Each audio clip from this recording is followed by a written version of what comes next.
কি সিক্রেটস আপনার জীবনে? জি। ওকে, আমার নাম রাশেদা, তবে আমার ফ্যামিলিতে আমাকে রাশু বলে বেশিরভাগ ডাকে।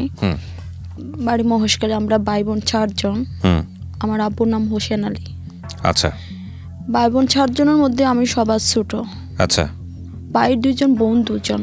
আমার বড় বোনের বিয়ে হয়ে গেছে আমার ফুফাতো ভাইয়ের সাথে, সে বর্তমান ঢাকায় থাকে, শুরু থেকে ঢাকায় থাকে সে। আচ্ছা আচ্ছা। আর 2টা ভাই, একটা ভাই প্রায় 11 থেকে 12 বছর হবে, সে মালয়েশিয়া যায় প্রবাসে। আচ্ছা। আমার আব্বু, আমি ছোটবেলায় প্রায় 2-3 বছর হবে, আমার তেমন মনে নাই, আব্বু মালয়েশিয়া যায়। মালয়েশিয়া যাওয়ার পরে 10 বছর পরে আমার বড় ভাই এখানে নিয়ে যায়। তো মেজো ভাই এখানে শুকনা মাছের ব্যবসা করে। শুকনা মানে শুটকি মাছ? শুটকি মাছ। ওকে। চিটাগং। তো আমি স্কুলে আমার ভর্তি করাই, আমাদের প্রাইমারি স্কুলে মহেশখালী গটিভাঙ্গাতে। ক্লাস 5 শেষ করি। শেষ করার পরে আমি মাদ্রাসায় ভর্তি হই পরে 6 থেকে। কাজিয়াকাটা সোমাইয়া দাখিল মাদ্রাসায় ভর্তি হই। তো ওখানে আমি মাদ্রাসা চলাকালীন আমার আব্বু তো বাহিরে থাকে, আমার বড় ভাই তো বাহিরে থাকে, থাকি বাসায় শুধু আমি আর আমার আম্মু। আম্মুকে হেল্প করার মতো তেমন ছিল না। তো মেজু ভাই আমার একটা জ্যাঠাতো বোন, আমার বড় আব্বুর মেয়ে, ওর সাথে রিলেশন হয়। একে বাড়ির কাজের জন্য আম্মুকে দেখাশোনা করার জন্য তাকে বিয়ে করে। বিয়ে করে প্রায় সেটা এখন 4-5 বছর হবে বর্তমান। আমি ক্লাস 5 শেষে 6-এ ভর্তি হয় মাদ্রাসায় ভর্তি হওয়ার পরে আমি সেখান থেকে আবার পানিছড়া ইসলামিয়া দাখিল মাদ্রাসা চলে যাই। 6-এ 2-1 মাস থেকে আবার ওখান থেকে আবার দাখিল মাদ্রাসা চলে যাই, পানিছড়া ইসলামিয়া দাখিল মাদ্রাসা। আচ্ছা। সেখানে আমি দাখিল পরীক্ষা দিই, জিপিএতে 4.50 পাই। তো আমি এখন কলেজে ভর্তি হব। তো আমার ফ্যামিলিতে বলে কি বিয়ে দেব। তো আমি বললাম আমি বিয়ে করবো না, এখন আমি পড়বো। বলছে না পড়লে বিয়ে করার এঙ্গেজড, বিয়ে হওয়ার পরে শ্বশুর বাড়িতে গিয়ে পড়ো। আমি বললাম না, আমি পড়বো। তো সেই কথা মেনে নেই। আমি মহেশখালী ডিগ্রি কলেজ আছে, ওখানে ভর্তি হই ফার্স্ট ইয়ারে। ভর্তি হওয়ার পরে পরীক্ষাও দিই। তারপরে আবার বড় ভাই শুরু করছে আমাকে বিয়ে দিবি। আমার বড় ভাই যেটা বাহিরে থাকে, আমি জানতাম না। প্রথমে সে বলে কি ও বিয়ে ঠিক করে ফেলছে বড় ভাইয়ের বন্ধুর সাথে, সেটা কিন্তু আমি জানতাম না। তো অনেক লোক বেড়াতে আসে আমাদের বাড়িতে, আসার পরে আমি তো জানি না, ওরা মেহমান মনে করতাম। আসার পরে আমাকে এমন কিছু বলে না যে তোমাকে দেখতে আসলো, তুমি একটু গোছাও, কাপড় চোপড় পরো, এই ধরনের কিছু বলে না। আমি যারা বেড়াতে আসলো ওদেরকে আমি চিনি। আমাদের এলাকাটা পূর্ব দিকে, ওদের এলাকা পশ্চিম দিকে। তখন আপনি কোন ক্লাসে পড়েন? আমি ফার্স্ট ইয়ার পড়ি। ফার্স্ট ইয়ার বলতে ইন্টারমিডিয়েট ফার্স্ট ইয়ার? জি। ওকে। তারপরে বেড়াতে আসলো, যার জন্য তোরা দেখলো, খাওয়া দাওয়া করলো, চলে গেল। তো পরে বলে গিয়ে আমি আমার চাচ্চুর বাড়িতে বেড়াতে যাই, সেটা কক্সবাজার সমিতিপাড়া, মেজো চাচ্চু। তো যাওয়ার পরে সেই ছেলেটি আমার আম্মু একদিন বলে কি ধরো এই তোমার ভাইয়া কথা বলতেছে, এই ফোনে কথা বললাম। তো আমি ফোনে কথা বলতেছি কি ওর ছেলেটার নাম, যেটা বড় ভাইয়ের বন্ধু, তার নাম তুপেল। ও যে এরকম তোর বিয়ে ঠিক হয়েছে, আমি ছেলেটারে নাম্বার দিয়ে দিছি, আমার মোবাইল ছিল না তখন, ছেলেটারে নাম্বার দিয়ে দিছি, তুমি এর সাথে কথা বলো। তো আমি বড় ভাইকে কিছু বলি নাই, ভয় পাই অনেক, কিছু বলি নাই। তো আমি চাচু বাড়িতে বেড়াতে যাই। তো সেই ছেলেটি ফোন দেই, আমার আম্মুর ছোট মোবাইলটা আমি নিয়ে যাই। আচ্ছা। সে ফোন দিয়ে বলে কি তুমি ওখানে কেন বেড়াইতে গেছো? আমি বললাম আমি বেড়াতে আসবো না। মানে কি? যে আমার পারমিশন ছাড়া গেছো কেন? তোমার পাটা বাইঙ্গা একেবারে গলায় ঝুলিয়ে দেবো। এটা কে বলে? এটা বড় ভাইয়ের যে বন্ধুর সাথে বিয়ে ঠিক করে সেই বলে আমাদের এলাকায়। মানে আপনার সঙ্গে যার বিয়ে ঠিক হয়েছে সে বিয়ের আগে এই ধরনের? বিয়ের আগে। কিন্তু আমি ছেলেটাকে তেমন দেখি না, ছোটবেলা দেখছি, সেও অনেক বছর যাব বাইরে থাকে। তা আমি এই কথার মধ্যে কি বলে, আমি একটু মানে কি পাগল টাগল নাকি, কি বলে যে আমি চিনিও না, বিয়ে ঠিক হচ্ছে সেটা আমি তেমন জানিও না, যে আমাকে গলা হাত পা ভেঙে গলা ঝুলিয়ে দেয়। তা আমি লাইনটা কেটে দিয়ে আমার ফুফাতো বোন ছিল নাম রুকিয়া, সে ফোনটা রিসিভ করে নেক্সট টাইম ফোন দেওয়ার পরে তো তাকে নাকি অনেক মানে বকা দেয়, আমাকে বকা দেয়, মোবাইল চেয়ে তো ফোন রিসিভ করে তাকে অনেক কিছু বলে। তা আমি ওখানে 3-4 দিন পরে বাড়িতে চলে যাই। যাওয়ার পরে আমি আর ছেলেটার ফোন রিসিভ করি না। কল আসলে আম্মুরে ধরাই দিই। তো এই আমি মনে করি আম্মুকে অনেক কিছু বলে ফেলছে। সেই দিন থেকে আম্মু বলতেছে কি না হবে না, বিয়েটা হবে না। তা বড় ভাই বলতেছে কি না এটা তো আমার বন্ধু, আমি এইভাবে এভাবে থাকি চলাফেরা করি, না হলে একটু সমস্যা, মানে আমার বন্ধু ভেঙে যেতে পারে বন্ধুত্ব। তা আমি এটা মানি না, আমি এটা করবো না। তো ফার্স্ট ইয়ারে পরীক্ষা শেষ হয়, তারপরে সেকেন্ড ইয়ারে আমি আর পড়তে পারি না। আমার বিয়ে দেবে, আমার আব্বু একই অবস্থা। আমার একটা ফুফাতো ভাই, সে আমার বড় বোনের চেয়েও অনেক বড়, অনেক বড়, কিন্তু অনেক হ্যাংলা করে, একটু খাটো করে বয়স, কিন্তু সে পড়াশোনা করতেছে, নাকি আব্বু নাকি ওরা আমারে বিয়ে দেওয়ার জন্য সে তাকে পড়াশোনা করাচ্ছে, সেটা আমি জানতাম না। আব্বু জানে সে ছোট, অনেক বড়, আমার আপুর চেয়ে অনেক বড়। ভাই বোন 7 জনের মধ্যে সবার ওই বড়। তারপরে আমি জানতাম না। তো একদিন আমরা ফোন দিয়ে বলে কি সে তো এরকম অনেক ঘর আছে, মেয়ে থাকলে তো ঘর আসে, কিন্তু আমার ভাগ্যটা এমন খারাপ যে আমাকে দেখতে আসে সে তার ব্যাকগ্রাউন্ড খারাপ, না হলে নেশা করে, না হলে কাজকর্ম ভালো না, না হলে ফ্যামিলিগত ভালো না, মানে যাচাই করতে করতে এগুলি হয় লাস্ট পর্যায়ে। আচ্ছা, প্রথমে তো ভালো দেখে চলে যায়। তারপরে আমার আব্বু বলে কি ঠিক আছে, ওর নাম নুরুল আমিন, নুরুল আমিন ভাই আসবে, এত আয়োজন করার দরকার নেই। আমার আম্মুরও বলে সেটা, মানে নুরুল আমিন আসবে, এত আয়োজন করার দরকার নাই, ওরা মানে বিয়ে পড়ে দাও। আম্মু বলতে, আমি বলতেছি আমি এই ছেলেটার বিয়ে করবো না, এই ছেলেটা অনেক বুড়া, আমারে দেখলে ভয় লাগে।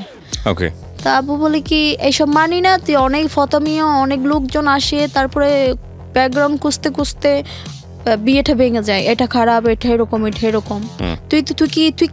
তুই কি করে এরকম, তুই তো নিজেই খালা, আমার বলতেছে তুই তো একটু কালো টাইপের, তুই কেন আবার মানুষকে ইয়া করস, ডিনাই করতেছ না। আমি ডিনাই করতেছি না, আমার লোকটাকে আমার দেখলে কেমন জানি লাগে, আমি করবো না। আব্বু মানে না, তো বলতেছে কি ঠিক আছে তোরা আজ থেকে তোর আর বিয়ে দিতাম না, তুই নিজের বিয়ে নিজেই করিস, রেগে গিয়ে শপথ করে তো ঘর থেকে বের হয়ে যা, তোকে আর আমরা টাকা পয়সা দিয়ে পালতাম না। ভাইও তো প্রথমে বন্ধুর জন্য রেগে যাই। আমি এই সংক্ষেপে দুইটা সিরিয়াস হয়েছে, এই জন্য দুইটা বলতেছি। এর আগে অনেকগুলো হয়েছে, এগুলি কিন্তু এটা রাগারাগি হয়নি, করবো না, ব্যাস এনাফ। তো আব্বু এটা নিয়ে অনেক রেগে যায়, তুই এত ঘর বাঁচতেছিস কেন, তুই নিজেকে দিয়ে একটু চিন্তা কর, আমাকে অনেক ছোট করে কথা বলে। তো তুই নিজে বিয়ে কর, তোর পিছনে একটা খরচ করবো না, পারলে বাসা থেকে বের হয়ে যায়। তো আমি রাগ করে ওখান থেকে আপুর বাসায় চলে আসি, ঢাকায় চলে আসার পরে আমি দুলুভাইয়ের সাথে এসব শেয়ার করি। আমার আব্বু এরকম বলে, তো দুলুভাই আমাকে বলে, এর আগে আমি একটা কথা রেখে গেছি, আমি আব্বুর বলি আব্বু আমাকে একটু মালয়েশিয়া নিয়ে যান, এটা ছোটবেলায় 10-12 বছর আগে বয়সে। আচ্ছা, আব্বু বলতেছে কি ঠিক আছে, এখন তো আমার একটা ছেলেও আছে এখানে, যদি আব্বুর রোহিঙ্গা কার্ড আছে, প্রথমে ভিসা চালাইতো, পরে আব্বুর রোহিঙ্গা কার্ড দিছে, চলার জন্য কোনো ভিসা লাগে না, ওইটা নিয়ে চাইলে সারা জীবন থাকতে পারবে মালয়েশিয়ায়। তো আমার যখন রোহিঙ্গা কার্ড আছে, তোমাকে এখানে নিয়ে আইসা যে কোনো অফিসে কোনো দরখাস্ত করলে অফিস থেকে, তাহলে সরকারিভাবে বাইরে কোনো এক দেশে যাওয়ার সুযোগ আছে, আমেরিকা, কানাডা, অস্ট্রেলিয়া, ওরকম কোনো একটা বাইরে যাওয়ার সরকারিভাবে সুযোগ আছে। তখন আমি বললাম কি আমার অনেক আশা আছে, স্বপ্ন আছে, আমি ওই কোনো এক দেশে যাব। তারপর তো বিয়ে যখন করি নাই, তখন এটা আগের কথা, এটা ছোটবেলার কথা ছিল, আমার অনেক স্বপ্ন ছিল, আব্বু এই কথাটা বলছিল আমাকে নিয়ে যাবে।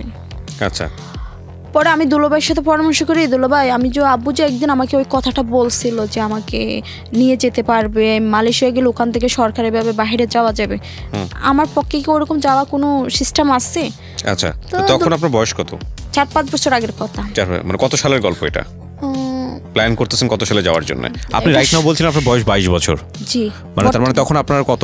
18 থেকে 18 বছর বয়স। ওকে, তারপরে তো আমি দুলাভাইয়ের কাছে ঢাকায় চলে আসি। আপনি কি দুলাভাইয়ের কাছে ঢাকায় চলে আসলেন? 18 বছর বয়সে আপনি মালয়েশিয়া যাবেন, তখন পড়াশোনা করতেছিলেন? না, তখন মালয়েশিয়া 18 বছর না, মনে হয় 20 আমার 18 থেকে 20 খুব দূরে না, কিন্তু কথা হচ্ছে যে এই বয়সে আপনাকে পারমিশন দিবে আপনার ফ্যামিলি কোথায় দেশের বাইরে যাওয়ার জন্য? আমি সেটা তো আর পরামর্শ করিনি, আমি নিজে থেকে নিজে বলা। রাইট, সো তখন আপনার মনে হয়েছে যে ফ্যামিলির ধার ধারি না, আমি যেভাবে হোক দেশের বাইরে চলে যাব, এই যন্ত্রণা সহ্য হচ্ছে না, এই বিয়ের চাপ সহ্য হচ্ছে না আমার, So this is a very important point actually. Okay, তারপর সেটা আমার আব্বু আমাকে যখন বিয়ে দিবে না, আমাকে যখন চালাবে না, তো আমি কি করে চলবো? তো ঠিক আছে আমি মালয়েশিয়ায় চলে যাই। মালয়েশিয়া তো ওই মাথায় ছিল, মালয়েশিয়া আমার নেওয়ার কোনো কথা ছিল না, মানে দেশের বাইরে চলে যাবো এরকম একটা প্ল্যান ছিল, মানে মনে সেটা ছিল না। আমি একটু শেয়ার করতেছি দুলাভাইয়ের সাথে আমি কি করতে পারি এখন। আর মালয়েশিয়া তো বাইরে এমনি এমনি যাওয়া যায় না, টাকা পয়সা দরকার আছে, সেটা তো আমার কাছে নাই।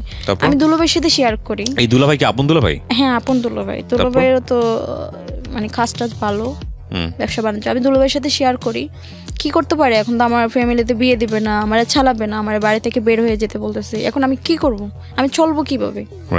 তো ওরা যখন আমাকে অনেক জুড়ে অনেক কথা বললো, অনেক বকা দিল, সেটা আমার গায়ে লাগলো। তো আমি থাকবো না, আমি নিজে কিছু করব।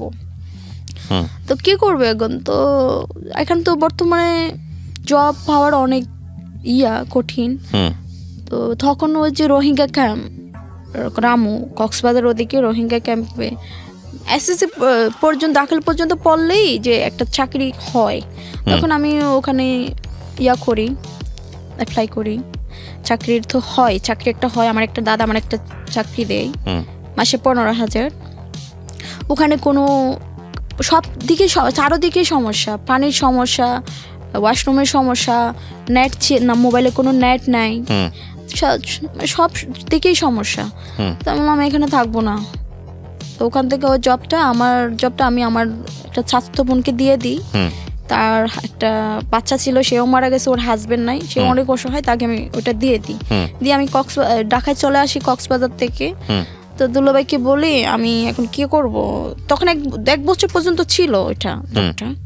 আমি এখন থাকবো না, আমি এখন কি করব, আমি এই দেশে থাকবো না, আমি কোথাও কোন এক দেশে চলে যাবো। কে নিয়ে যাবে তোমাকে? তা আমি আব্বুর সাথে কথা বলবো। তো আমি আব্বুকে ফোন দিই, অনেক রিকোয়েস্ট করে বলি আপনি যাকে বলেন আমি তাকেই বিয়ে করব, তবে বাংলাদেশে না, আমি এখানে থাকবো না। তো কি করবো? ওই যে আপনি যে বলছিলেন আমাকে বাইরে কোনো এক দেশে পাঠাবেন, আমি ওখানে যাবো, আপনি আমাকে নিয়ে গেলে আমি আপনি যেটা বলেন আমি সেটা শুনবো। শুনবি তো? হ্যাঁ আমি শুনবো। তারপরে কি করে আব্বু আমাকে নিয়ে যাওয়ার জন্য টাকা পয়সা দেয়, আমার ভিসা হয়, সব কিছু হয়। তখন সবাই বলতেছে কি তুমি যা, আমি আর আসবো না, তোমাকে কিন্তু এখানে বিয়ে দেবো, সেটা আমাকে আব্বু বলছে। ঠিক আছে আমি এখানে আর বাংলাদেশে আসবো না।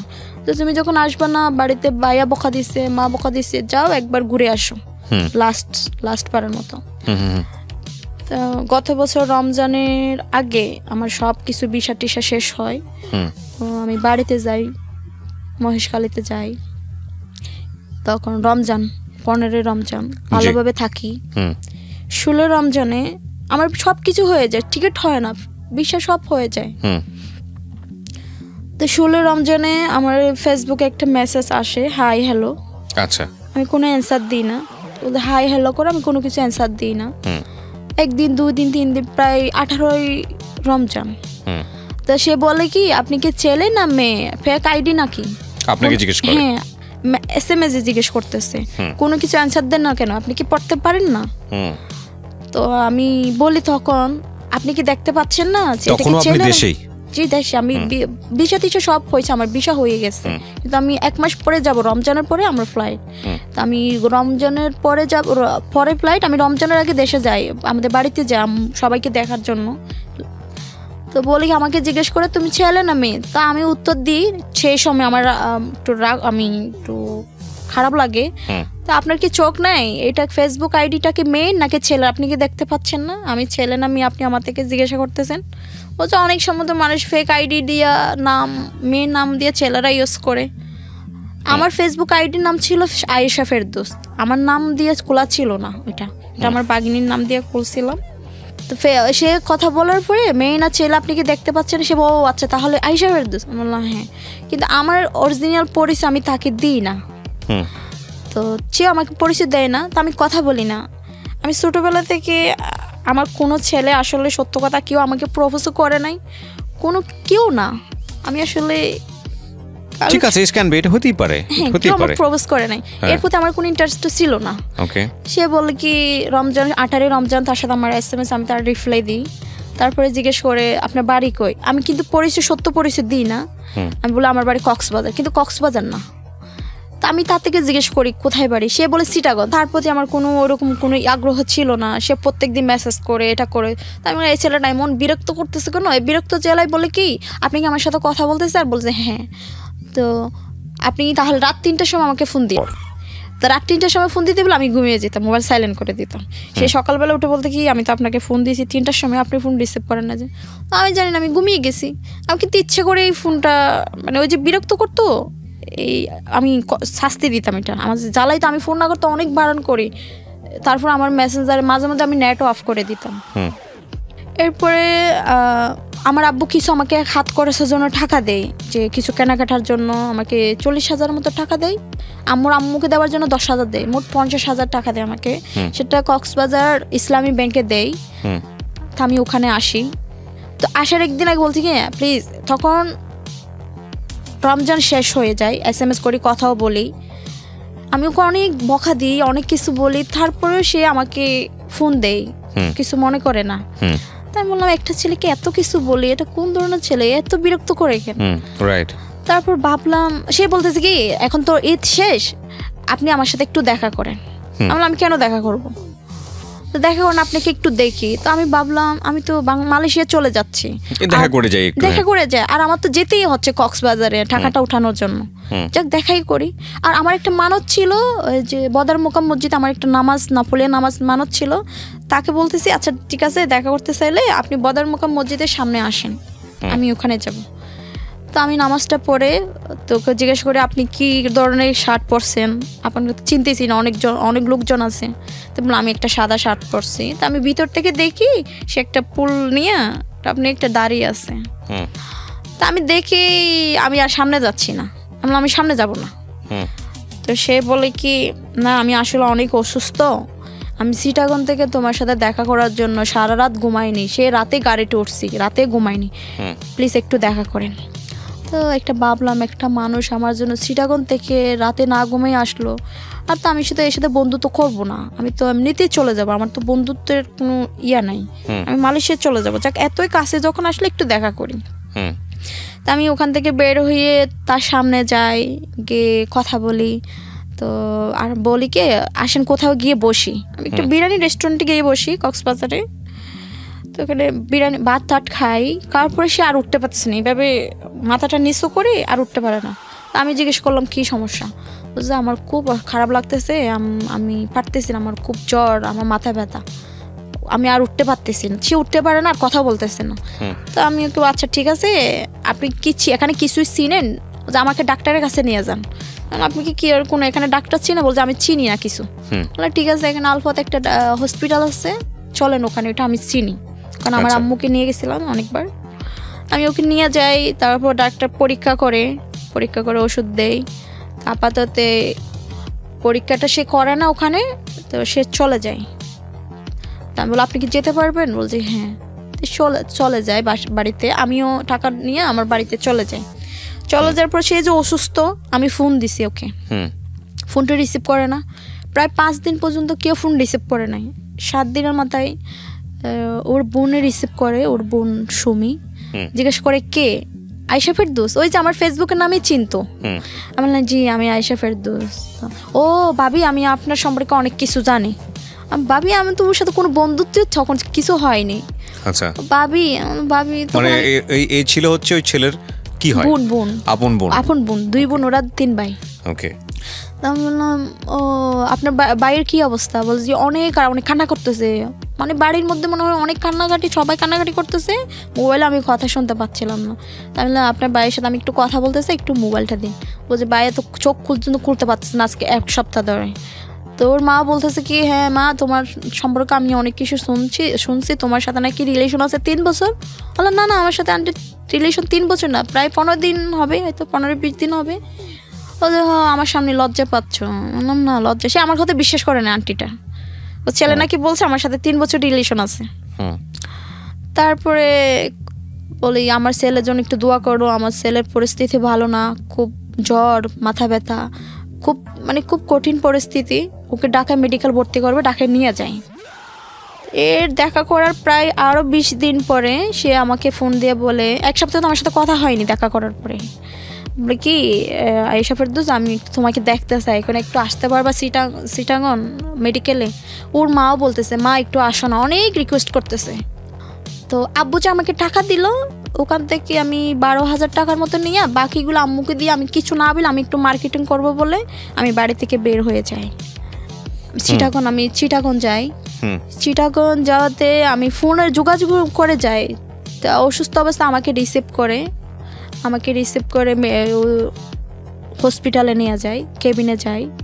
তখন ওর আম্মু বলে কি যে মা তুমি তো আছো, এখানে নিয়ে আসলাম প্রায় 2-3 দিন হচ্ছে, আমি 2-3 দিন পর্যন্ত ঘুমাইতে পারিনি, তুমি একটু একে দেখাশোনা করো, আমি একটু ঘুমাবো, এখানে আমার বোনের মেয়ের বাসা আছে কাছাকাছি, তুমি এখানে বসো, একে টেক কেয়ার করো।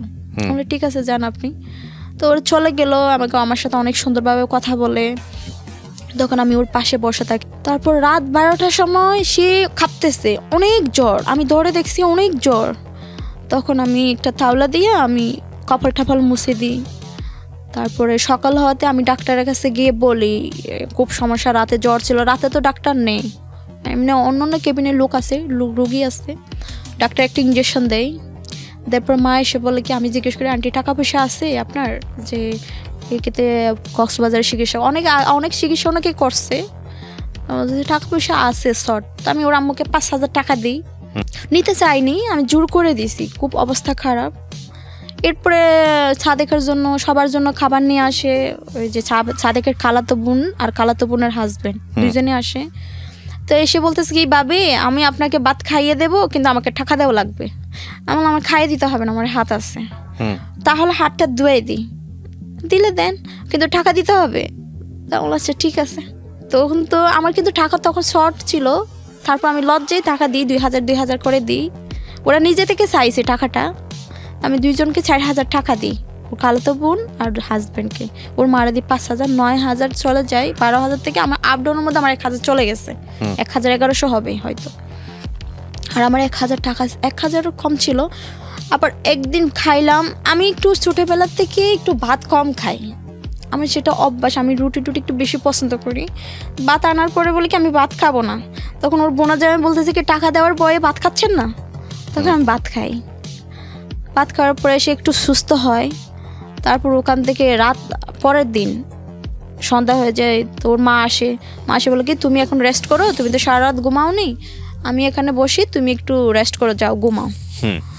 তো আমি যাই, আমার এই 900 টাকার মতো টাকা ছিল হাতে, গাড়ি ভাড়া দিই, সব মিলিয়ে আমার 500 না 600 টাকা ছিল। আর তারপর পরের দিন 2 দিন আমি একদিন হসপিটালে থাকলাম, আরেকদিন ওর বোনের বাসায়, খালাতো বোনের বাসায় থাকলাম। পরের দিন আমি আসলাম, কিন্তু আমাদের বাড়ির সাথে আমি কারোর সাথে যোগাযোগ করিনি, মোবাইল বন্ধ করে দিছি। আমার ফোন দিয়ে খুঁজবে, আমি কাউকে বলিও নি যে আমি ওই জায়গায় যাচ্ছি, মোবাইলটা অফ করে দিই। পরের দিন এসে কথা বলতে পারে না, খুব অসুস্থ। তো আমি ওখান থেকে দেখে আমি তো 2 দিন হয়ে গেলো, আমি বাড়িতে চলে যাব, আমাকে খুঁজবে। তো আমি বাড়িতে চলে আসি, বলি না যে আমার টাকা শর্ট। আমি কক্সবাজারে আসি, আমার টাকা শেষ। আমার হাতে একটা আংটি ছিল, ও কক্সবাজার আসার পর অনেক বৃষ্টি, আমার জুতাগুলোই ছিঁড়ে যায়। তখন সন্ধ্যা হয়ে গেছে, কি করি, টাকাও শেষ। তারপর আমি একটা আংটি ছিল, ওইটা 4,000 টাকা দিয়ে বিক্রি করি, 4 আনা আংটি সস্তা দিয়ে বিক্রি করি। আমি এক জোড়া জুতা নিই, ওই টাকা নিয়ে আমি গাড়ি করে বাড়িতে চলে যাই। বাড়িতে যাওয়ার পরে মেজো ভাই আমাকে মারধর করে, কোথায় গেছিলি 2-3 দিন ধরে, একটু নেগেটিভ মনে করছে হয়তো, এই বয়সে হয়তো মাইন্ড করছে হয়তো, কোথায় গেছিলি এটা নিয়ে আমার মারধর করে, মোবাইল মারে, মোবাইলটা ভেঙে যায়, মেজো ভাইয়ের মোবাইল। এই কথাটা আমি কাউকে জানাইনি। তারপরে আমি বললাম ঠিক আছে, আমি তো মালয়েশিয়া চলে যাব, আমি চলে যাচ্ছি। আমি মেজো ভাইয়ের সাথে রাগ, 2-3 দিন পর আমি মহেশখালী থেকে ঢাকায় চলে আসি। ভাইয়ের সাথে কারোর সাথে কথা বলি না। আমার সাথে আম্মু আসে, ওই যে আমাকে এয়ারপোর্টে পৌঁছে দেওয়ার জন্য আম্মু আসে আমার সাথে। আর বাবা রাজি ছিল এই বিষয়টাতে? কোন বিষয়? আপনার এই মালয়েশিয়া যাওয়ার ব্যাপারে? আপনার বাবা মালয়েশিয়াতে আমার আব্বুই তো আমাকে নিয়ে যাচ্ছে। রাজি হওয়ার পরে বিষয়টির সাথে সব হলো, টাকা দিল, প্রায় 4 লক্ষ টাকার মতো দিল, 3.5 লক্ষ। কি কাজ ছিল আপনার? বাংলাদেশ থেকে কি কাজ ছিল? কোনো কাজ না, আমি ট্যুরিস্ট ভিসা যাব, আব্বুর কাছে যাব, কোনো কাজ না। এই যে আমার ভিসা আছে, পাসপোর্ট আছে না। কিন্তু আপনাকে 4 লক্ষ টাকা তাহলে ফ্যামিলি থেকে ঘোরার জন্য দিয়েছে? মালয়েশিয়া ঢোকানোর জন্য। তারপর আপনি ওখানে গিয়ে কাজ ম্যানেজ করবেন? না না, কোনো কাজের কথা ছিল না, আমি শুধু ওখানে ঢুকতে পারলেই হলো। তারপর কি করবেন আপনি ওখানে গিয়ে? হয়তো আমাকে আব্বু একটা কার্ড নিয়ে দেবে, আব্বু রেফারেন্সে। কার্ড বলতে? রোহিঙ্গা কার্ড, যেটা ফ্রি ভাবে চলা যায় মালয়েশিয়া। মোটামুটি আমার এক কোটা আমি মালয়েশিয়া ঢুকতে পারলেই হলো। আপনি রোহিঙ্গা বলে নিজেকে ওখানে সিটিজেনশিপ দাবি করবেন? সেটা তো প্রথমে হয়নি, বলছে আব্বু কার্ড নিয়ে দেবে। রোহিঙ্গা এটা কোনো কথা হয়নি, তুমি এখানে আসো সেটা বলছে। এখানে বিয়ে দিয়ে কি করা যায় দেখা যাক, মানে ওখানে একটা ব্যবস্থা করবেন নাকি? আচ্ছা, তারপর? কাজের ব্যাপারে কোনো কথা হয়নি। তারপর তো টাকা দেয় 4 লক্ষ টাকার মধ্যে 4 লক্ষ টাকা খরচ হয় না, 3.5 লক্ষ হয়। তারপরে বাকি টাকা আমার আম্মুর অ্যাকাউন্টে আছে, দিয়ে দিচ্ছি আমি। আব্বু বলছে করো যে এগুলি, আব্বু তো দরদারা করছে, তো বাকি টাকা আমি আম্মুর অ্যাকাউন্টে দিয়ে দিই।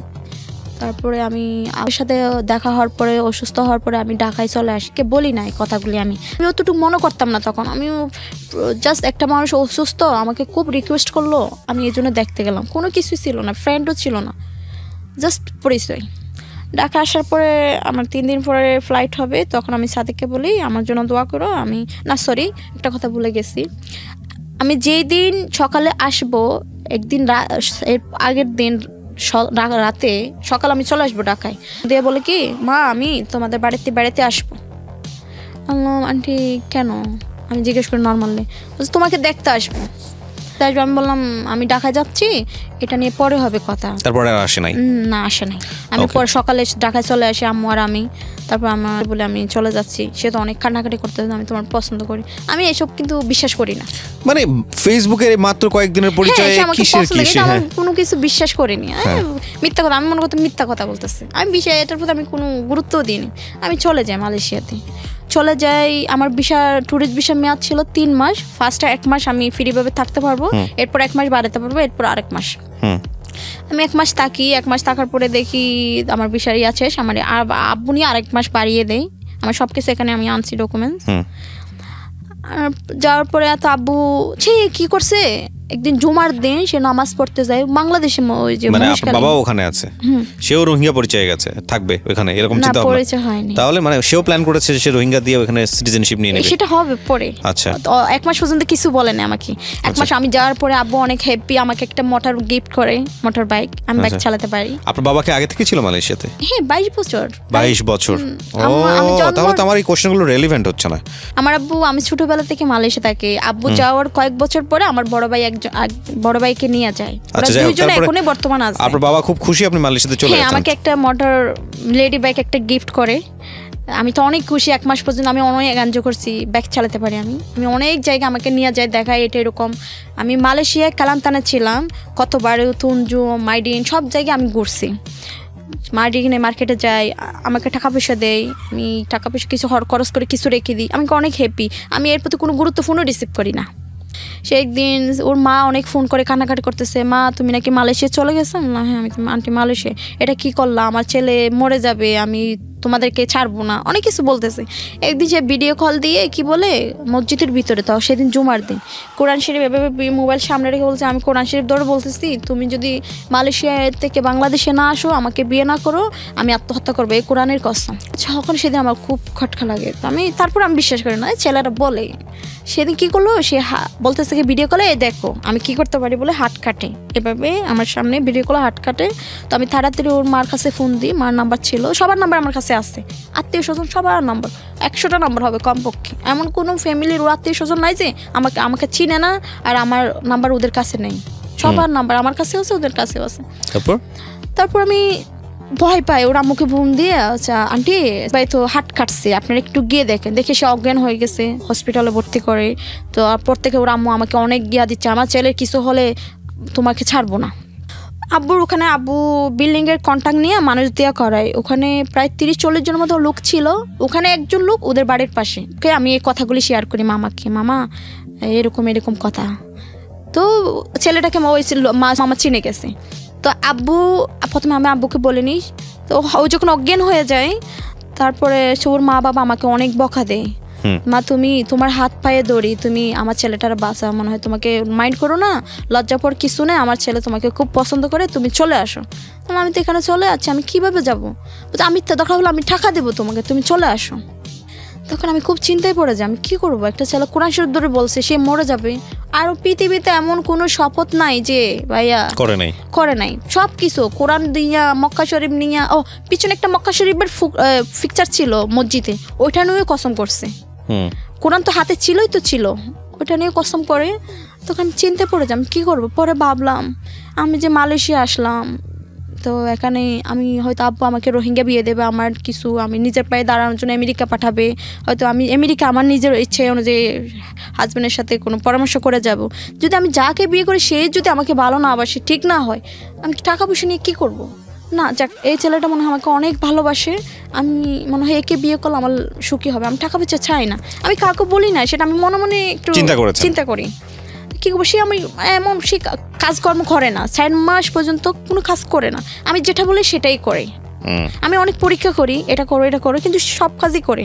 আগে মোবাইল ছিল না, ছোটো মোবাইল ছিল, তা বলে এক্ষুনি আজকের দিনের মতো অ্যান্ড্রয়েড সেট নাও, আমি ভিডিও কলে কথা বলতেছে, এই মতো কথা বলতেছে, আমি এত কল দিতে পারবো না, সিম আমার টাকা নাই। কলটা আমি দিতাম, আমার মিস কল দিত। তো তারপর সেদিন দিনে দিনে সে মোবাইল নেই, আমি যেটা বলি সেটাই করতেছে। সে বিশেষ ওর ফ্যামিলি মা আমাকে যে পাটা সামনে থাকলে মনে হয় পা ধরতো, এরকম অবস্থা। অনেক রিকোয়েস্ট করে, অনেক কান্নাকাটি করতেছে, সবাই আত্মীয় স্বজন সবাই, দুলাভাই ওদের সবাই জানে, সবাই আমাকে ফোন দেয়। মাঝে মাঝে ওরা নিজেরাই ফোন দিত, ডাইরেক্ট কল দিত। তো আমি কিছু না পেয়ে আমি আব্বুকে কথাটা শেয়ার করি। আব্বু, খুব নর্মালি বলি, আমি বলতেও সাহস পাচ্ছি না, আমি প্রথমেও বাংলাদেশে করব না, তা আব্বু আমি বিয়ে করবো না, আমি দেশে চলে যাব। তখন তো আব্বু অনেক রেগে যায়, কী বলছিস আবার বল। তো আমি একটু আবার বলি, তখন আব্বু আমাকে অনেক লোহা নিয়ে মারছে, কিন্তু লোহা নিয়ে মাথার উপরে একবার মেরে ফেলবো বলে মারতে চাই। তো অনেকগুলো কাজের মানুষ তো আছে আব্বু ওখানে, এক বাসায় থাকে উপরতলা, তো ওরা আমার মারতে দেয় না, নিয়ে ফেলে হাতে লোহাটা। তো আমি আব্বুর সাথে আর কথা বলি না। তা আব্বু বলছে কি, তোরে বিয়ে দেবো, আশা ছিল 2-3 মাস পরে বিয়ে দেবো, এখন তোর বিয়ে 3 দিনের ভিতর দেবো। তো আব্বুর ওখানে একটা কাজ করে, আব্বুর বয়সী, ওর ছেলে ফ্যামিলি ওখানেই থাকে, রোহিঙ্গা, বউ নাই, আন্টি নাই, ছেলে আছে 4-5টা। তো আমার আব্বু ও লোকটার সাথে বিয়ে ঠিক করে, ও লোকটার ছেলের সাথে, লোকটার সাথে বিয়ের কি করবে, স্বর্ণ সব কিছু করে ফেলে। তো আমি বললাম আমি তো থাকবো না। তখন আমার ব্লুটুথ দিয়ে সব সময় আমার লাইনে থাকতো, আব্বুর সাথে কী বলতেছি সব সে শুনতো, ব্লুটুথ কানে থাকতো, যেগুলি বলি সে সব কিছু কি শুনতো। তো একদিন আমি সবাইকে বলি, সবাই বাংলাদেশিও ছিল অনেকগুলো, আব্বুর কাছে যে লোকগুলি কাজ করতো অনেকে বাংলাদেশি ছিল আর অনেকে রোহিঙ্গাও ছিল। তো আমি বাংলাদেশি লোকদের সাথে শেয়ার করি, আঙ্কেল যে আপনারা আমাকে হেল্প করেন, আব্বুকে বুঝান, আমাকে দেশে পাঠিয়ে দিতে বলেন। হ্যাঁ, আব্বু আনছে আমাকে, ভালো কথা। কয়দিনের পর এটা? সেটা 3 মাসের পর মাত্র। হ্যাঁ, 3 মাসের পর। তো আমি বলি আমার তো আনছে ঠিক আছে টাকা দিয়া, এখন তো আমার ভিসা খরচ হয়ে গেছে, টাকাটা ফেরত হবে না, তো আমাকে 8 টাকা দিতে হবে না। আমি ছেলেটাকে বিয়ে করছি, ছেলেটা কিন্তু টাকাও চাইতেছে না, ওই নিজে থেকে স্বর্ণ দিবি, এটা দিবি, সেই নিজে থেকে বলতেছে আমাকে 8 টাকা দেওয়ার দরকার নাই। সে নাকি আমাকে এখান থেকে আরও বিমান টাকা দিয়া, টিকিটের টাকা দিয়ে নিয়ে যাবে। ওই আব্বুকে শুধু আপনারা বলে না যে আমাকে যেন বাংলাদেশে যেতে দেয়। ওরা অনেক বুঝাইছে, আব্বু কারো কথা শুনে না। শেষ পর্যায়ে ওরা আমাকে একটা বুদ্ধি দেয়, তুমি যদি তোমার আব্বু পা ধরে কান্না করো তাহলে তোমাকে হয়তো যেতে দিতে পারে। তখন আব্বু চলে যেতেছে, আমি রাস্তার মাঝখানে, দরজাটা একটা মেন রোডে ছিল আমাদের বাসাটা ওখানে মালয়েশিয়াতে, আমি আব্বুর গিয়ে পা ধরি। তো আব্বুকে এভাবে পাঠা ধরি, আব্বু হাঁটার সময়, তো আব্বু আমার হাতটা না তুলে অনেক জোরে স্পিডে হেঁটে যায়, আমি মাটিতে পড়ে যাই। ও আচ্ছা, মাটিতে পড়ে যায়। আব্বু আমার যে পা ধরছি, আমি বাংলাদেশে যাবো এই বলে কান্না করার পরে সে আব্বু এমন স্পিডে গাড়ি চালায় 160 ডিগ্রি, এমন সামনে কিছু আসলে গাড়ি তাড়ে আসলে অ্যাক্সিডেন্ট হয়ে যাবে, এমন স্পিডে গাড়ি চালিয়ে যায়, আমার কোনো কথাই শুনে না। অনেক লোকে বলে দাঁড়ান ভাই, দাঁড়ান, কেউ কারো কথা শুনে না ভাই, আব্বু চলে যায়। তখন আমি বলি কি আমি মরে যাবো। ও যে অনেক কাজের মানুষ ছিল, ওদের সামনে বলে আমি মরে যাবো। ওরা ফোন দিয়ে আব্বুকে বলে তোমার মেয়ে তো পাগলামি করতেছে, দেশে যেতে দাও, ও যাকে পছন্দ করে তুমি তাকে বিয়ে দিয়ে দাও। তা বলে ও আচ্ছা ওই মরে যাবে, তাহলে তোমরা যখন বাসায় আসো না, বাহির দিয়ে দরজা লক করে চলে আসো, ওই মরার যেন সুযোগ হয়, সুবিধা হয়, আবার যদি তোমরা থাকলে হয়তো মরতে পারবে না। এটা কিন্তু লাউড স্পিকার আমি নিজে সরাসরি শুনি, খুব কষ্ট পাই। তখন আমি বলছি তার তো কোনো কাজ হবে না, কি করব। তখন 3 মাসের পরে আমার ভিসার ডেট চলে যায়। তখন আমার গাড়ি চাবি গাড়িটারে নিয়ে ফেলে, বাইক নিয়ে ফেলে। তো মালিক নামে একটা ছেলে ছিল আমাদের পাশাপাশি বাড়ি, তো তারও বাইক ছিল। ভাইয়া আমাকে আপনার গাড়িটা একটু দিবেন। বলছে তোমার আব্বু যদি বকাতে গাড়ি নিয়ে কী করবো? আমি একটু কাজে যাবো, মার্কেটে যাবো, মাইডি নেই। বলছে না না। আমি অনেক রিকোয়েস্ট করতে থেকে বাইকটা নিই, বাইক নিয়ে লোকেশন ট্র্যাক করে আমি ইমিগ্রেশনে যাই। গিয়ে আমি ফিঙ্গার দিই, নিজে চুরি করে ফিঙ্গার দিই। তখন ডিসেম্বরে একটা সুযোগ দিয়েছিল 2019 সালে মালয়েশিয়াতে অবৈধ প্রবাসী 700 টাকা ইমিগ্রেশনে দিয়া টিকিট করে চলে আসতে পারবে। তখন আমি 700 টাকা দিয়া ফিঙ্গারটা দিই, বাসায় চলে আসতে দেখি আব্বু দরজার সামনে বসে আছে। তো আমি বলি তুমি কই গেছিলা? ইমিগ্রেশনে। আব্বু নিজে থেকে বলে তুমি ইমিগ্রেশনে গেছিলা? তো আমি চুপ করে থাকি। তুমি যতই যাও না কেন, তুমি যদি এখান থেকে বাংলাদেশে যাও তোমার লাশ ছাড়া তুমি জীবিত যাইতে পারবে না। এই কথা শোনার পরে বলি না আমি ইমিগ্রেশনে যাইনি। তখন আমি ইমিগ্রেশনে গেছিলাম সত্যি ফিঙ্গারটা দিয়ে ফেলছি। আর দেখতেছি তো আব্বু তো এত করে কান্না করলাম, এত কিছু বুঝালাম, আমাকে টাকা দেওয়া লাগবে না, আমি নিজে থেকে যাব, কিন্তু আব্বু কোনো কথাই শুনতেছে না। তখন আমি যে ইমিগ্রেশনে কিন্তু টিকিট শু করলেই ফিঙ্গারটা দেওয়া যায়। আমার একটা আত্মীয় ছিল কুয়ালালামপুরে, ওর ফ্যামিলি সহ থাকে। তো ওর থেকে ফোনে যোগাযোগ করে আমি একটা টিকিট নিয়ে ইমিগ্রেশনে গিয়ে ফিঙ্গারটা দিই। টিকিট ছাড়া কিন্তু ফিঙ্গার হয় না। তো টিকিটের ডেট ছিল জানুয়ারির 8 তারিখ, স্পেশাল পাসের ডেট ছিল 2 সপ্তাহ। মানে ফিঙ্গারটা দেওয়ার পর আমি 2 সপ্তাহ থাকতে পারবো মালয়েশিয়ায় ফ্রিভাবে, বৈধভাবে। 2 সপ্তাহ পরে আমি আবার অবৈধ হয়ে যাব। আমার একটা স্পেশাল পাস দেই। তখন আমি রাতে কি করি, কাউকে না জানি আমি গ্র্যাব বুকিং করি।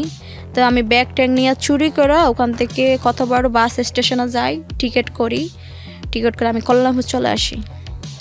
তারপর চলে আসার পরে সবাই আমাকে খুঁজতেছে, আব্বু অজ্ঞান হয়ে গেছে, আব্বুকে হসপিটালে ভর্তি করায়। সেদিন আমি কারোর সাথে যোগাযোগ করি না। পরের দিন তো যেখানে যে আমাকে টিকিট দিয়েছিল আমার আত্মীয়, সে টিকিটের করে টিকিট কাউন্টার নিজস্ব টিকিট বিক্রি করে। তো আরেকটা ওর বাসা আরেকটা লোক, ওর ফ্যামিলি আছে, ওর রুম একটা আবার রুম পরে আছে বলে রুমটা ভাড়া দেই, ওর ভাড়া হিসাবে থাকে। তো আমি ওখানে চলে আসার পরে আমি কাউকে কিছু জানাই না। আব্বু আমাকে ফোন দেয়, আমি ভিডিও কল দেই। আমি ভিডিও কলে দেখতে পাই আব্বুর অক্সিজেন লাগানো। আমি স্ক্রিনশট দিয়ে ফিকও তুলি আমি কয়েকটা কে দেখানোর জন্য। অনেক কান্না করে বলছে তুমি ভুল করতেছো, তুমি আমার আগে কিন্তু পৃথিবীতে আসো না, আমি তোমার আগে আছি। আমি জানি ওই ছেলেটা তোমাকে বিয়ে করবে না, হয়তো কোনো কিছু লোভে হয়তো নিয়ে যাইতেছে তোমাকে, হয়তো। আমি বললাম না, আমার কোনো কিছু লোভ করতেছে না, সে আমাকে পছন্দ করে। তুমি বুঝতেছো না। অতিরিক্ত সে বায়াস আমাকে এমন দেখেছো, অতিরিক্ত। সে একটা দিনে ঘুমাইতো না, অতিরিক্ত হাত কাটতো, বিষ দেখাইতো, এটা দেখাইতো। ওর মা বাবার প্রতি আমি বেশি ছিলাম, মা ছাড়া আমাকে কথাও বলতো না। তারপরে আব্বু আমাকে ভিডিও কল দিয়ে অনেক কান্না করে। সেদিন আমার বুকটা পেটে যায়। তো বলে কি, আমার মা বাপ তো নাই। আব্বু বলে তুই সবার ছোট, তোকে আমি খুব বিশ্বাস করতাম, খুব ভালোবাসি, তুই প্রথমেও বিয়ে করবি না বলে তোর ভাইয়া উল্টাপাল্টা তোকে বকা দিছি। পরে তুই আমার সন্তান, কি করবো, আমি তোকে নিয়ে আসলাম। তুই যে এত বড় যে আমাকে সবার সামনে মান সম্মান ক্ষতি করবি। তো এখানে অনেকগুলো আমার কাজের লোক আছে, প্রায় 30-40 জন মতো, সবাই জানে মেয়ে পালিয়ে গেছে। কি কারোর সাথে পালিয়ে গেছে না কারোর জন্য চলে গেছে কেউ বুঝতেছে না। আমি তো জানি তুমি কি জন্য গেছো, কিন্তু কেউ অনেকে খারাপ মনে করতেছে। আমি বললাম হ্যাঁ আমি পালিয়ে আইছি, আমি কারোর সাথে আসিনি, আমি বাংলাদেশে যাব, আমি ওই ছেলেটার বিয়ে করবো। আব্বু বলে যে না, এখনো ভুল করতেছো, তুমি এখনো চলে আসো। আমি যাবো না। তো আব্বু বলতেছে কি, অনেক রাগ করে, অনেক বুঝায় আমাকে। আমি অনেক কষ্ট লাগে আব্বুর জন্য, কিন্তু আমি ভাবলাম কি, আমি যদি দেশে চলে যাই, হয়তো বিয়ে শাদী হয়, বাচ্চা কাচ্চা হয়, তাহলে আব্বু মেনে নেবে। আমি তো আর অন্যায় কিছু করতেছি না, বিয়েই তো করতেছি।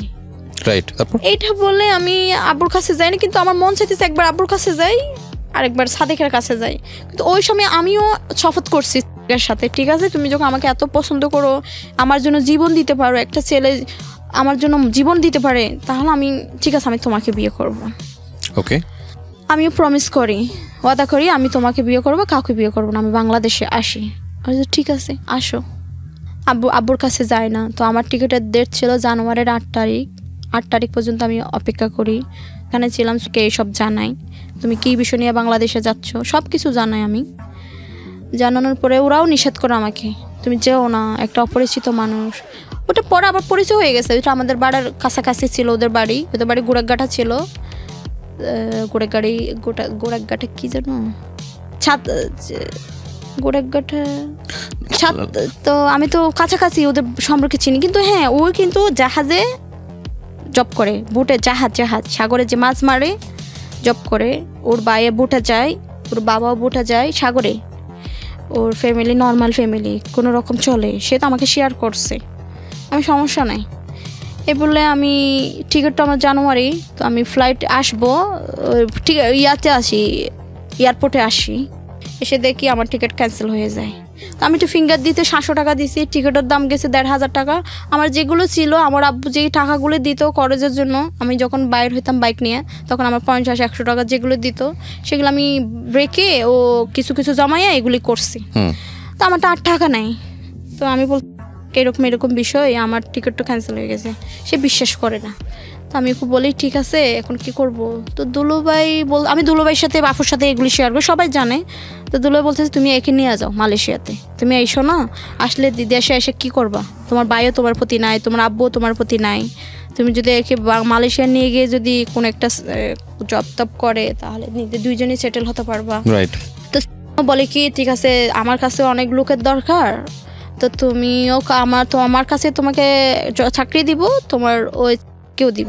প্রিয় ওকে, আমরা যেখানটায় ছিলাম তারপর তাই চাকরি দিবে বলে টিকিটের সূত্র আমাকে শেখায়, সূত্রগুলো আমার শেখায়, কীভাবে টিকিট করতে হয়, ক্যান্সেল করতে হয়। এগুলো আমাকে এগুলি শেখায়, ওর কাছে জব দিবে টিকিট কাটার বিষয় নিয়ে। আমি এগুলি শিখি, কমপ্লিট করার পরে কে বলি তুমি একটা পাসপোর্ট করো, তুমি কিছু টাকা দিও। আমার একটা ডিপিএস ছিল, আব্বু ছোটবেলা আমার একটা ডিপিএস ছিল, ডিপিএসটা ভাঙবো, কীভাবে ভাঙা যায় সেটা কিন্তু আমি জানতাম না। আমি বললাম আমি ভাঙবো, তোমাকে টাকাগুলি দিব, তুমি কিছুটা টাকা জোগাড় করো, আমি তোমাকে 70% দেবো, তুমি অল্প, প্রথমে আমি 50-50 দেবো বলছি।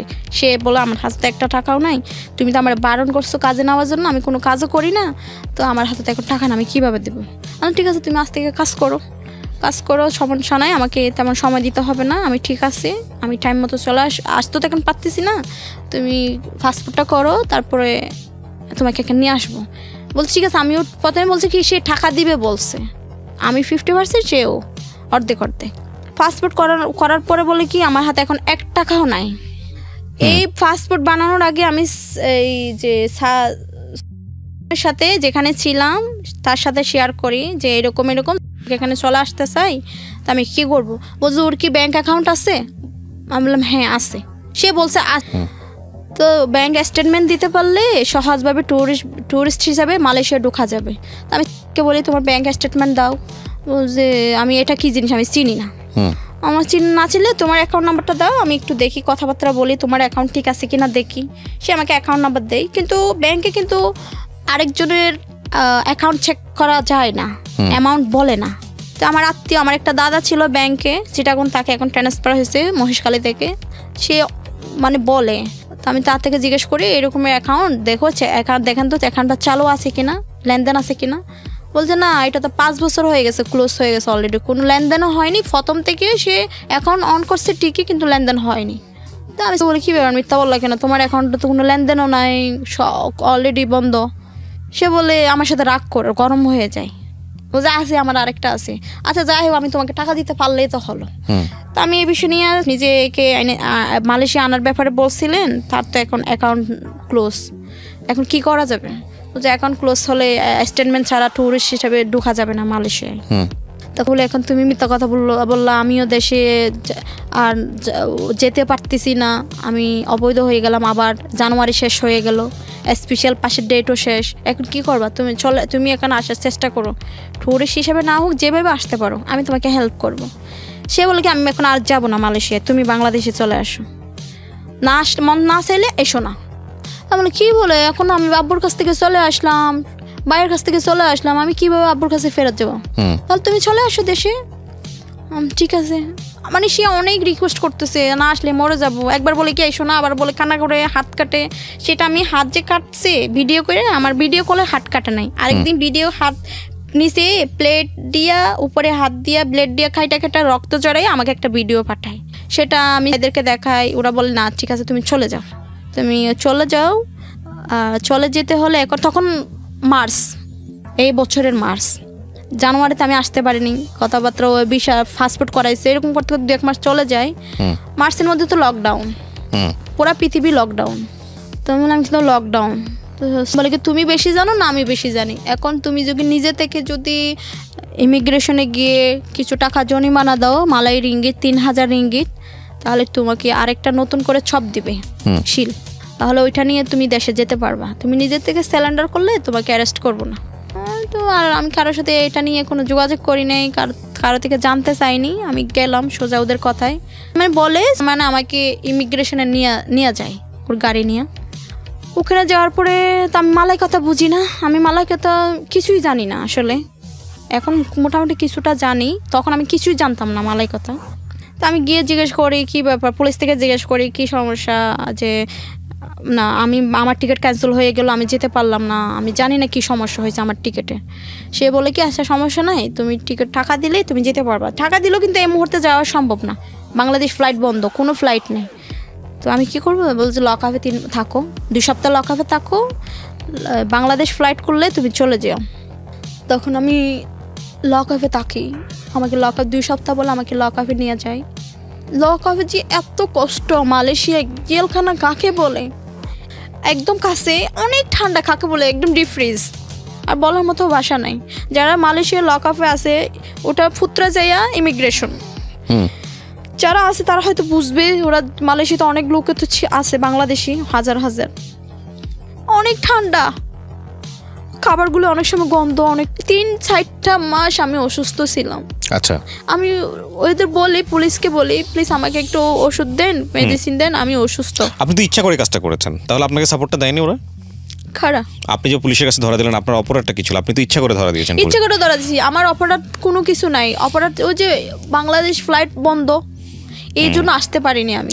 আমাকে আর ব্যাগও দেয় করোনার সময় 3 মাস আপনাকে ওইখানে 4 মাস পর্যন্ত। আচ্ছা, তারপর আমাকে পুলিশে যখন কিছুই বলে না, বলছে তুমি একটা টিকিট নিয়ে আসো। আমি তো হ্যাঁ বলেই গেছি ভাইয়া।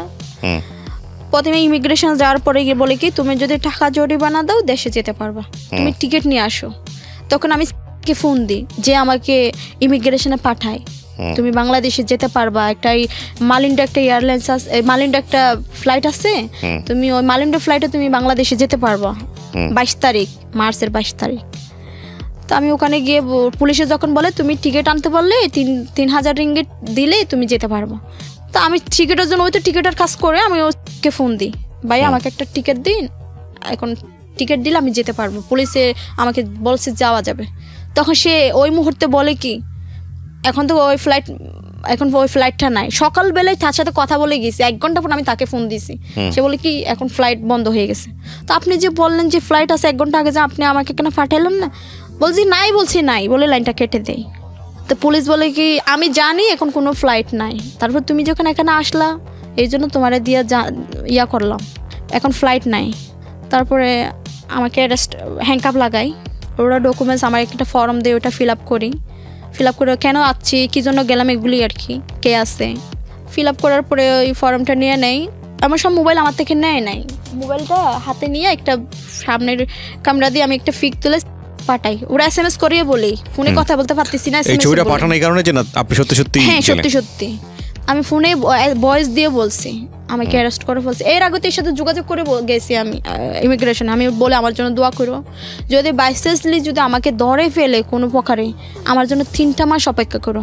মালয়েশিয়াতে 3-6 মাসের উপরে কোনো জেল হবে না মেয়েদের জন্য। আমার তো তেমন অপরাধ নাই, আমি তো কোনো অপরাধ করিনি। তুমি আমাকে যদি অ্যারেস্টও করে তুমি 3 মাস থেকে 6 মাস পর্যন্ত আমার জন্য অপেক্ষা করো, আমি সত্যি বাংলাদেশ চলে আসবো। তখন বাবা কোথায়?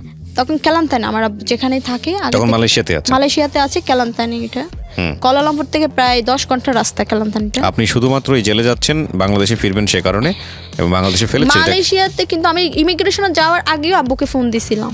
বলেন তারপর? তো আমি ইমিগ্রেশনে যাচ্ছি, আমার হাতে টাকা পয়সা তেমন নাই, সেই সময় বলে কি তুমি চলে আসো। আমি বললাম যাবো না গেলে যাও, তোমার ইচ্ছে, তুমি যেটা ভালো মনে হয় সেটা করো, কিন্তু তুমি যদি বাংলাদেশে যাও শপথ করে অনেক বড় ইয়া করে বলে কি মরা মায়ের কসম নিয়ে আমি তোমাকে পরিচয় দেবো না, তুমি আমার সামনে মরে গেলেও আমি তোমাকে দেখবো না। তখন আমি লাইনটা কেটে দিই, আমি ইমিগ্রেশনে যাই, পুলিশে অ্যারেস্ট করে সেটা জানাই, বিশ্বাস করবে না বলে আমি এইভাবে ফিক তুলে হ্যান্ডকাপ সহ আমি এটা ফিক দিই। সে অনেক আফসোস করে, মানে দোয়া আমার জন্য খুব কান্না করে, তখন বয়সের মাধ্যমে কান্না করে করে বয়স দেয় আমাকে। তখন আমি তো লকআপে চলে যাই, তার সাথে আমার আর যোগাযোগ নেই। এমন সময় যে আমি যে বয়স পাঠাচ্ছি, মেয়ে একটা অফিসার মেয়ে এসে আমার থেকে, মহিলা এসে আমার থেকে মোবাইলটা নিয়ে যায়। আমি কিন্তু নেট অফ করতে পারি না, আমি অনলাইন অফ করতে পারি না, মোবাইলটা আমার হাত থেকে নিয়ে যায়, ব্যাগ সহ সব কিছু নিয়ে যায়। নেট অন ছিল, সেটা সত্য।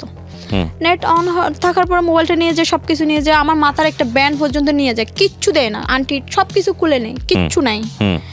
তো পর মোবাইল টোবাইল দেয় না, তবে লকআপে থাকে। আমাকে বলছে 2 সপ্তাহ পরে বাংলাদেশ ফ্লাইট হয়তো খুলবে, তুমি 2 সপ্তাহ পরে চলে যেতে পারবা। পুলিশে বলে আমাকে, পুলিশ এই কথাই বলে। আমি 2 সপ্তাহের জন্য অপেক্ষা করি। তারপর আমি ওদেরকে বলি আমাকে একটা মোবাইল দেন, আমার ফ্যামিলি কেউ জানে না, আমি একটা আমার ভাইয়ের কাছে ফোন দিব। কিন্তু না, এখানে কোনো সিস্টেম নাই, কেউ দেয় না। আমি দেবো, আমি বলছি আমি আইপিআই মানি, আমি বলি আমি টাকা দেবো, তারপর আমাকে একটা মোবাইল দেন, আমি 1 মিনিট শুধু অনলি 1 মিনিট কথা বলবো। ওরা আমার কথা শুনে না। তারপরে 1 সপ্তাহ হয়ে গেল। 1 সপ্তাহ তা আমি জিজ্ঞেস করলাম পুলিশ থেকে, কি ব্যাপার, 1 সপ্তাহ তো হয়ে গেল, বাংলাদেশ ফ্লাইট কি খোলে নাই? বলছেন না। 1 সপ্তাহ, 2 সপ্তাহ, 1 মাস, 2 মাস, 3 মাস চলে যায়। অনেক কষ্ট ভাইয়া, জেলখানা কষ্ট কাকে বলে, ওটা তো জেল না, লকআপ। জানি না জেলখানা আরো কতটুকু কষ্ট হবে। কিন্তু এক জামাই যে গোসল করে ভিজা কাপড়, ওইটা পরতে হয়, ভিজা কাপড়, তার ফ্লোরের মধ্যে শুইতে ঘুমাইতে হয়। আর ঠান্ডা কাকে বলে, ঠান্ডার কোনো তুলনা দেওয়ার কোনো বাসা নেই।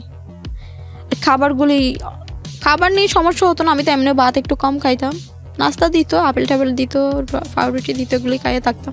3-4টা মাস আমি একবারও ভাত খাইনি, না আমি এমনিতেও ভাত কম খাইতাম। ওইগুলি মালয়েশিয়ার খাবার বাংলাদেশের খাবার এক না, ওরা চিনি দিয়া খাবারগুলি করে, মরিচ টরিচ দেয় না, মরিচ দেয় না, ওরা চিনি দিয়া খায় মালয়েশিয়ায়। আর তরকারিতে কোনো হলুদও দেয় না তেমন, শুকনা শুকনা, মানে এগুলি দেখলে গন্ধ গন্ধ মনে হয়, দেখতেও ভালো লাগে না। ভাত খাইনি 3-4টা মাস আমি, কিছু ভাত শুধু রুটি খাইয়াছিলাম। ওরা খাওয়ার জন্য পুলিশেরা বলতো না খাইলে মারবো, অনেক বকা দিত। তারপর আমি চুরি করে ফেলে দিতাম। আচ্ছা, তারপরে 3 মাস পার হলো, কিন্তু আমার ফ্যামিলিতে কেউ জানে না যে আমি জেলে আমাকে অ্যারেস্ট করছে। আপনার খোঁজই করেনি বাবা? খোঁজই করেনি? না, করে নাই। তো আমি যে আমার সাথে ইমিগ্রেশন আসছিল সুলাইমান, তাকে দিয়ে বলে আমার আব্বুকে বললেন যে আমি এখানে আটকে গেছি। সে নাকি বলে আমার আব্বুকে এই কথাটা বলার পরে, রাসু তো আটকে গেছে ইমিগ্রেশনে, এখন কি করবেন? তখন আব্বু বলে আলহামদুলিল্লাহ, এটা তো আমি চাইছিলাম। আব্বু এই কথাটা বলে ফোনটা কেটে দেয়। সে আমাকে বলে আর কি, আমি তো জানি না, ওই কথাটাই বলে আমাকে। তো আমি 4 মাস পর্যন্ত জেলে থাকা অবস্থায় কারোর সাথে যোগাযোগ করতে পারিনি। তো আমি একটা অফিসারকে বলি যে আমি তো কারোর সাথে যোগাযোগ করতে পারিনি, কেউ তো জানে না আমার ফ্যামিলির, আমি এখানে লকআপে আছি, আমি একটু কথা বলবো। যে ফোন দেই, আমার সাথে দেখা করতে যাই, গিয়ে বলে কি যে আমি যে লকআপে, আমার ফ্যামিলিতে কেউ জানে? বলছে হ্যাঁ, তোমার দুলোভাই জানে। তো এখন টাকার বিষয় নিয়ে কে টাকা দিবে আমাকে? বলছে তোমার দুলোভাই তো আমাকে টাকা দিচ্ছে না তোমার অনুমতি ছাড়া, তুমি যে জেলখানা লকআপে পড়ছো, আটকাইছে, সেটা তোমার দুলোভাই জানে না, তোমার দুলোভাইকে বলো টাকা দিতে। তখন আমি দুলোভাইকে ফোন করি, দুলোভাইকে বলি মানে টাকা দেন, টিকিটের যত টাকা লাগে আপনি দিয়ে। তো আমি জিজ্ঞেস করলাম কত টাকা? 1800 রিঙ্গিট মালয়েশিয়ান। এমনি স্বাভাবিক টিকিট 1800-1200 দিলে পাই। তো লকডাউনের জন্য একটু বেড়ে গেছে আর কি, বিমান চলাচল নেই। বলছে ঠিক আছে, আগস্টের 6 তারিখে বিমান করবে বাংলাদেশে, আগস্টের পরে তুমি বাংলাদেশে যেতে পারবে। আমি বললাম ঠিক আছে। 1800 টাকা হলে দুলাভাই বলছে 1800 টাকা না, আপনি 200 টাকা 2000 টাকা দিয়ে রিঙ্গিট টাকা, হয়তো 1800 টাকা দিলে তো হয়তো পুরো 1800 টাকা পাবে না, তো ব্যাট কাটবে। 2000 টাকা দেই আমি। তো এরপরে তো চলে যায় আমার মতো, আমি লকআপে চলে যাই, আর যোগাযোগ নেই। টাকা দিতে বলছি আমি। তো দুলাভাই থেকে নাকি প্রথমে 2000 টাকা নিছে, পরে বলছে কি রাসুরও তো মেডিকেল করতে হবে, করোনা টেস্ট করতে হবে, ওখানেও আরও 2000 টাকা দরকার। এই বলে দুলাভাই 1000 টাকা দেয় ওকে করোনা টেস্টের জন্য। আর বলতেছে কি গাড়ি ভাড়া অনেক আছে ওখানে, কুয়ালালামপুর, আমি ছিলাম ফান্ডানিন্ডা থেকে ক্যালসিসের কাছাকাছি আর কি, মেন টাউনের কাছাকাছি। ওখান থেকে ফুত্রা যে ইমিগ্রেশনে যেতে গ্রেফে 100 টাকা নেয়, সেটা আমি জানি। 100 থেকে 80 টাকা নেয় গ্রেফে। গ্র্যাব তো বলছে গ্র্যাব নিয়ে গেলে ও তো গাড়ি আছে, ও তো গ্র্যাবের দরকার নাই, সে গাড়ি বাড়ার কথা বলে সে টাকাটা নেই, আমাকে মেডিকেল করতে হবে বলে আরো 1,000 টাকা বাড়িয়ে নেই। নেওয়ার পরে তো আমাকে টিকিট করে। তো আমি যে ওখানে ছিলাম আমার 3টা লাখের ছিল, যে আমি যে শুধু 1 জোড়া কাপড় পরে হ্যান্ডব্যাগটা নিয়ে আমি ইমিগ্রেশনে গেছিলাম। আমার ব্যাগ ট্যাগ সব ওই যে আমি যেখানে ছিলাম বাসায় ছিল। সেখানে আমি যখন দাখিল পরীক্ষায় যখন এ গ্রেড 4.50 এ গ্রেড পেয়েছি, তখন আমাকে একটা খুশি হয়ে আমার আব্বু একটা চেন দিছিল। চেন ব্রেসলেট আন্টি প্রায় 2 ভরির কাছাকাছি আছে। কাপড় চোপড় যে বাংলাদেশে চলে যাব আমি কিছু পাতলা পাতলা কয়েকটা কম্বল নিই, আর কিছু কসমেটিকের জিনিস বোনারা আমাকে কসমেটিকের কথা বলে, আমি এদের জন্য কিছু জিনিসপাতি কিনি। সব কিছু সৌদের আমি যে রুমে থাকতাম ওই রুমে আমার লাগেজগুলি ছিল। তখন তো আমাকে আর পুলিশে তো আমাকে আর বাসায় যেতে দেয় নাই, মানে আমার একটা লাগেজ এয়ারপোর্টে নিয়ে যায়, ওটা পেকিং করা ছিল বাহির দিয়া, ওটা তো খোলা সম্ভব ছিল না। তখন আমি এয়ারপোর্টে নিয়ে গেছে, এয়ারপোর্ট হলো ওটা মালয়েশিয়ান এয়ারপোর্ট। আপনি বাংলাদেশে আসতেছেন আর হ্যাঁ পুলিশ আমাকে বিমানে তুলে দিচ্ছে আগস্টের 18 তারিখ, এই যে এখানে আছে আপনি দেখতে আপনি বলেন। 18 তারিখ আগস্টের 18 তারিখ আমি এয়ারপোর্টে আসি। ওর একটা লাকেজ ছিল, বাচ্চা আছে বাংলাদেশে, ফ্যামিলি আছে, হয়তো ব্যাচেলার ছিল, ওখানে ফ্যামিলি আছে। এর বাসায় একটা রুম খালি পড়ে আছে বলে ওখানে থাকতো, আরেকটা রুমে আমি থাকতাম, আরেকটা রুমে ফ্যামিলি নিয়ে থাকতো। বাচ্চার জন্য একটা লাকেজ দেয় আমাকে ছোট করে, আমার লাকেজ তো 2টা লাকেজ দেয়। আমি বলি কি আমার তো লাকেজ 3টা, 2টা কেন? বলছে জানি না, তোমার ব্যাগের তালা ভাঙা। তাহলে আমার ব্যাগের তালা ভাঙা মানে কি? আমি তো তালা মেরে আসছিলাম, 3টা ব্যাগ, এখন একটা ব্যাগ আর 2টা কই? বলছি সব তোমার ব্যাগই আছে। আমি বলছি আমি একদম ব্যাগ ফুল ছিল, এখন এক ব্যাগ এত লুজ আর 2টা ব্যাগ নাইও এক্সট্রা। বলছি সব আছে আছে আছে আছে এরকম করে। তো আমি এয়ারপোর্টে আর পুলিশ আছে, কথা বলতে পারতেছি না বেশি। তো আমি ওখান থেকে এয়ারপোর্ট থেকে বিমানে উঠি, তারপর বাংলাদেশে চলে আসি। 3 মাস 4 মাস যে আমার মোবাইল বন্ধ ছিল, মোবাইল তো অন হচ্ছেই না, মোবাইলটা বন্ধ হয়ে গেছে। তখন আমি বাংলাদেশ এয়ারপোর্টে নামি রাত 12টায়। আপনার মনের মধ্যে তো মানে তুফান চলতেছে, আমি নেমেই হলো ওর কাছে যাব। আমি অনেক মোবাইল থেকে ফোন দেওয়ার চেষ্টা করছি। তখন বিমানে তো কোনো বিমান নেটওয়ার্কের বাইরে, বিমান যখন হয় তখন তো নেটওয়ার্ক চলে যায়। আমি অনেক তখন তো নেটওয়ার্ক না, আমি অনেক ফোন অন্য মোবাইল থেকে ফোন করার চেষ্টা করছি, কিন্তু নেটওয়ার্ক পাইনি। বাংলাদেশে যে বাংলাদেশি এয়ারপোর্ট নামার আগেই, যে প্লেন ল্যান্ড হওয়ার আগেই যে আমি নেটওয়ার্ক পাইছি, আমি ওকে ফোন দিই, কিন্তু ফোনে কল সংযোগ পাচ্ছি না। তাই মনে করলাম হয়তো অনেক রাত 12টা হয়তো ঘুমিয়ে গেছে, হয়তো সকালবেলা আমি ফোন দেবো, রাতে মোবাইলটা চার্জ দিয়ে সকালে ফোন দেবো। এবার আমি চলে আসি বাসায়, আমার দুলাভাই আমাকে রিসিভ করে। 12টার সময় এখানে এয়ারপোর্টে পৌঁছাই, আস্তে আস্তে 2টা হয়ে যায়। তখন এসে আমি ফ্রেশ ট্রেশ হয়ে ঘুমাই। একদম সকালে আমি ঘুমাইতে প্রায় 3টা হয়ে যায়। আমি 1 ঘন্টা ঘুমাই, আবার উঠে ফোন দিই, আমার ফোন রিসিভ করে না। অনেকবার ফোন দিতেই একটা মেয়ে ফোন রিসিভ করে। তো আমি বলি কে আপনি? আমি মনে করছি ওর বোন, ওর তো বোন আছে 2টা, ওর বোন। আমি বললাম সুমি, তুমি কি সুমি? বলছে না আমি সুমি না। যে আপনি কে? তো ও বলে ও না। তো আচ্ছা ঠিক আছে, যাই হোক, আমি জিজ্ঞেস করি না তো আপনি কি হন, এসব জিজ্ঞেস করতেছি না, আমার মাথায় আসেনি এগুলি। দেখে দেন আমি সাথে কথা বলবো। সে আমাকে বলে কি কেন আমার হাজবেন্ডের সাথে তোমার কিসের সম্পর্ক? কি বলে? আমি আমি তখনই বিশ্বাস করতেছি না, কি বলে কি আপনি কি বলতেছেন এসব? আপনি কি মোবাইলটা দেন তো? যে আপনি আমার কি খুব মানে বিচ্ছিরি কথা বলতেছে, আপনি আমার স্বামীর সাথে কথা বলতেছেন, এটা কি ওর মতোই বলতেছে একটা মেয়ে যেগুলি বলে। তা আমি ওকে বলতেছি আপনি আমাকে গালিগালাজ করেন না, আগে আপনি আমার কথাগুলি শুনুন, তারপর পরে গালি দিতে মন ছিল আপনি দিয়েন, প্লিজ আমার কথাগুলো আপনি শুনেন। অনেক রিকোয়েস্ট করার পরে সে আমার কথাগুলি শুনতে রাজি হয়। বলেন কি বলবেন? আমি এই পুরো ঘটনাটা একে বলি। তো সে বলতেছে কি আপু আমারও খুব কষ্ট হচ্ছে, আমি তো এই বিষয় নিয়ে জানতাম না, তো আমাকে তো মানে ওর ফ্যামিলি নিয়ে আসছে। আমি এই কথাটা শোনার পরে সত্য সে অনেক কসম করে বলে আমি আমার সন্তানের কসম, তখনই সে প্রেগনেন্ট। সে বলে আমার সন্তানের কসমকে বলতেছি আমি এই বিষয় নিয়ে কিছুই জানতাম না। তো তোমাদের বিয়েটা কখন হয়েছে? বলে যে রমজানের পর। তো এই কথাটা শোনার পরে আমি আর নিজেকে ঠিক রাখতে পারি না, অনেক কষ্ট পাই।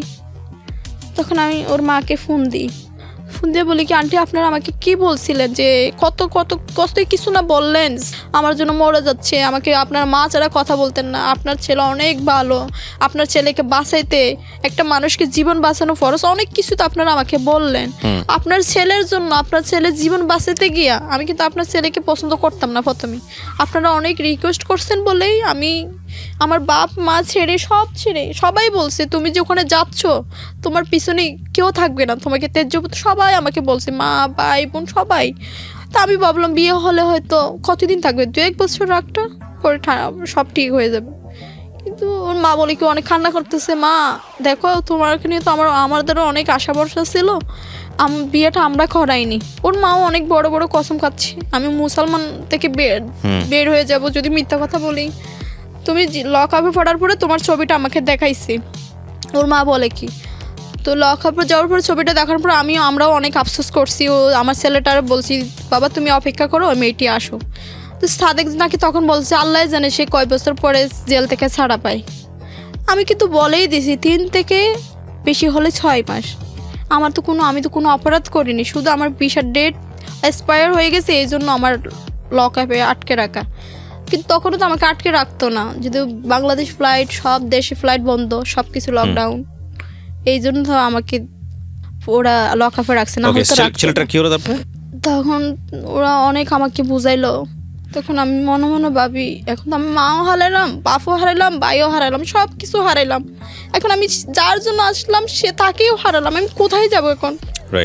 তখন আমি আর ওই কাউকে ফোন দিই না, আমি আত্মহত্যা করার চেষ্টা করি। তো আব্দুল্লা ভাই আমাকে হ্যান্ডেল করে। তো আমি বাহিরে, তো আমার দুলাভাই আপু বলে কি তুমি যদি এখানে আত্মহত্যা করো আমরা আমাদের ফ্যামিলি ধ্বংস হয়ে যাবে, জেল কাটতে হবে, মানে অনেকে আত্মহত্যার মামলা আমরা খুন করছি এটা বলবে। আমি বললাম ঠিক আছে আমি এই বাসায় মরে যাবো না, আমি বাহিরে গিয়ে মরে যাবো, আমি রাস্তায় গিয়ে অ্যাক্সিডেন্ট হবো। তো আমাকে কেউ বাইরে হতে দেয় না, অনেক কষ্ট পাই, খাই না, খাবার দাবার ছেড়ে দিই। তো আপুরা অনেক বকা দিচ্ছে, দুলাভাই অনেক কিছু বলতেছে, একটা ছেলে চিনো না অতটুকু পরিসরের মধ্যে, ওইটা আমি আগে বলছিল, সেটা মালিশে থাকতেও বলছিল, আসার পরে তো অনেক বকা দিচ্ছি। তখন আমি আম্মুকে ফোন দিই, আমার আম্মুকে আমি অনেক কান্না করি যে মা এরকম ঘটনা, আমি মরে যাব। আম্মু আমাকে এই ফাঁসা কথাগুলো কেন বলতেছো, মরে যাবে কেন, এই কথাটা বললে শুধু আমাকে কোনো কিছু সন্তান আর দিল না। আসলে আম্মু অসুস্থ, আম্মু অতটুকু এত কিছু বুঝে না, আম্মু অসুস্থ, অপারেশন হয়েছিল 2-3 বছর আগে। তারপর আমি ফোন দিয়েছি, ফোন তো রিসিভ করে না। ওর বউরে বলি বোন ঠিক আছে আমি তোমার কোনো ঘর ভাঙতে আসবো না, তোমার হাজবেন্ডকে আমি কোনো চিনিয়ে নেবো না, 2টা মিনিট আমার সাথে কথা বলতে বলো তোমার হাজবেন্ডকে, আমি বকাও দিব না, কিচ্ছু দিব না, শুধু জানতে চাই সে আমার অপরাধটা কী ছিল। তোকে জানি না মনে হয় সে বলছে। পরের দিন সে আমাকে ফোন দেয়, আমি অনেক কান্না করি, তাকে বলি এটা কেন করলা, যে আমি তো প্রথমেই বলছিলাম যে আমার কেউ রাজি নেই তোমার প্রতি, যে আমার আব্বু আম্মু অনেক কিছু যেগুলি বলতো সে সবই শুনতো, আমি ব্লুটুথে ওরে লাইনে রাখতাম, সবসময় লাইনে থাকতো। তুমি তো সব কিছু জানো, আমি আব্বুর পায়ে ধরছি, কান্না করছি, আব্বুরও হসপিটাল ভর্তি করাইছে, ওই ফিক পর্যন্ত তোমারে দিছি আমি, এটা কেন করলাম? সে বলতেছে কি আমি মনে করছি তুমি আসতে পারবো না, এই জন্য আমি বিয়ে করছি। তো বিয়ে করতে 3টা মাসও কি অপেক্ষা করতে পারলা না? বিয়ে করতে 3 মাস পরে আমি তো তোমার একটা টাইম দিয়েছিলাম, 3 থেকে 6টা মাস কি অপেক্ষা করতে পারলা না আমার জন্য? আমি তোমার জন্য সব কিছু যদি ছেড়ে দিয়ে আসতে পারি, তুমি কেন আমার জন্য 3টা মাস অপেক্ষা করতে পারলা না? হ্যাঁ আমার জেল হোক যাই হোক 3টা মাস তো অপেক্ষা করার দরকার ছিল। বলতে আমি এখন ওই চিন্তা নিয়ে ঘুমাইতে পারতেছি না, আমি তখন বিয়ে করে ফেলছি। তারপরে বলি কি এখন তো আমার কোনো কিছু যাওয়ার কোনো স্থান নাই, বাবার কাছেও যেতে, মার ফ্যামিলিতেও যেতে পারতেছি না, আমার কোনো কিছুই নাই। আমি এই পর্যায়ে আমি তোমাকে মেনে নেব, দরকার আমি দ্বিতীয় স্ত্রী হিসেবে থাকবো, আমি তারপরেও আমি চাই। সে বলে কি না আমি এটা পারবো না, তুমি একটা বিয়ে করো। আমি কিভাবে বিয়ে করবো? বিয়ে করতে কিভাবে মানুষকে এমনি এমনি বিয়ে করা যায়? রাস্তায় কি বিয়ে বসে? বিয়ে করতে গার্জিয়ান লাগে, মা বাবা লাগে, ভাই বোন লাগে, আত্মীয় স্বজন লাগে, টাকা পয়সার দরকার হয়। আমার তো কিছুই নেই, আমি কিভাবে বিয়ে করব? আমার পিছু কেউ তো কথা বলতেছে না। আমি আব্বুর কাছে অনেকবার ফোন দিই, 4-5 দিন আগে আমার মালয়েশিয়ার নাম্বার দিয়ে যেটা ইমো খোলা ছিল সেটা আব্বু জানে আইডিটা, ওইটা থেকে দিলে রিসিভ করে না। আমি নতুন করে বাংলাদেশি সিম দিয়ে একটা ইমো চালু করি, ওইটা আব্বু চিনে না, রিসিভ করে। তো বলে কি কে? আমি পরিচিতি, আমি রাশেদা। কোন রাশেদা? আব্বু তো চিনছে, চিনার পরে আমার থেকে জেরা করে কোন রাশেদা, কোন রাসু?